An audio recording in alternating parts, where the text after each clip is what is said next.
रंगा जी एक सेठ थे, व्यापारी थे। उनके यहाँ काम करने वाला व्यक्ति, एक कर्मचारी, उसकी मृत्यु हो गई। वो इतना बड़ा पापी था कि मरने के बाद यमराज के सैनिकों का सरदार बना। इतना बड़ा पापी था।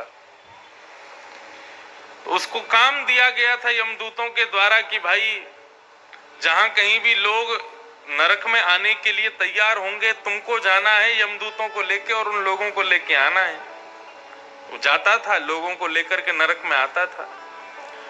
तो एक बार उसकी लिस्ट में एक नाम आया और वो नाम दौसा से था, मतलब उसके गांव से था जहां से वो मर के गया था। बहुत ध्यान से सुनिएगा। तो उस व्यक्ति ने विचार किया कि अपने गांव के किसी सज्जन को लेने जाना है, तो जरा शुद्ध खबर ले आऊंगा परिवार की, सेठ जी की, जिनके यहाँ मैं काम करता था, कैसे हैं, ठीक है कि नहीं सब। जैसे ही अपने गांव में गया तो अपने सेठ जी की दुकान पे गया जहां वो काम करता था। उसके भयावह रूप को देख करके सेठ जी डर गए। बोले, भैया कौन हो तुम? इतना खतरनाक भयंकर स्वरूप तुम्हारा, काले काले कपड़े पहन करके आए हो, कौन हो? बोले, सेठ जी मुझको भूल गए। बोले, कौन हो, मैं नहीं पहचान पा रहा। बोले, अरे इतने वर्ष पहले आपके यहाँ काम करने वाला एक बालक मर गया था, याद है आपको? बोले, हाँ हाँ, मेरी दुकान पे एक लड़का काम करता था, उसकी मृत्यु हुई थी। बोले, वो मैं ही हूं। बोले, तुम मर के फिर जिंदा हो गए? बोले, नहीं नहीं, मैंने इतना पाप किया कि मैं यमलोक में जाकर के यमराज के सैनिकों का सरदार बन गया हूं। यमलोक से आया हूं, मैं मर चुका हूं, लेकिन यमराज का असिस्टेंट बन गया हूं। सेठ जी बोले, तो भैया तुम बढ़िया, वहां पे तुम बढ़िया ऊंची पदवी मिल गई। यहाँ तो हमारी दुकान में साधारण से नौकर थे तुम, लेकिन कम से कम यमलोक में तुमको बढ़िया पदवी मिल गई, बड़ी शुभकामनाएं। यहाँ कैसे आए हमारे पास? तो बोले, सेठ जी वो गांव का एक लड़का है, उसको ले जाने आया था, तो सोचा आपसे मिलता हुआ चलूं।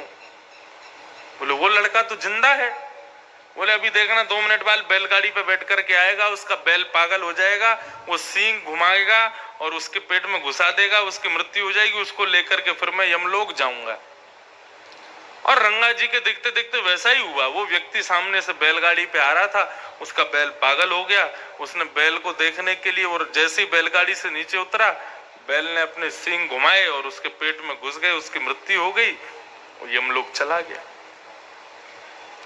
सेठ जी बोले, वो सब बात ठीक है भैया, तुम अपने काम करो जो तुमको करना, मेरे पास क्यों आए तुम? बोले, सेठ जी मैं आपके पास इसलिए आया था कि आपको बता चलूं,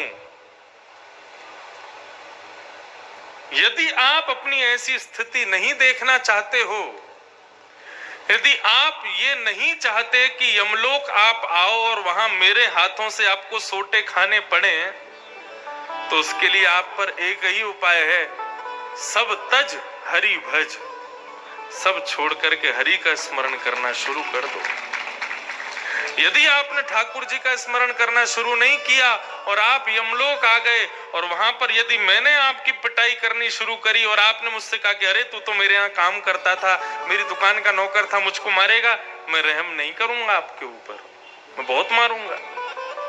अगर मेरी पिटाई से बचना चाहते हो, मैंने आपका नमक खाया है, इसलिए आपको बताने के लिए आया हूं, यदि आप चाहते हो कि यमलोक के द्वार आपके लिए सदा सर्वदा के लिए बंद हो जाएं, तो हरि का स्मरण करना शुरू कर दो, भगवान की भक्ति करना शुरू कर दो, नहीं तो यमलोक की यातनाओं को आप सहन नहीं कर पाओगे।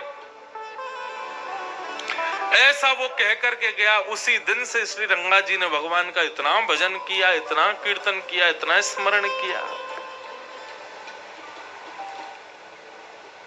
तो मोक्ष धर्म क्या है? बिनु हरि भजन न भव तरहि, यह सिद्धांत अपे।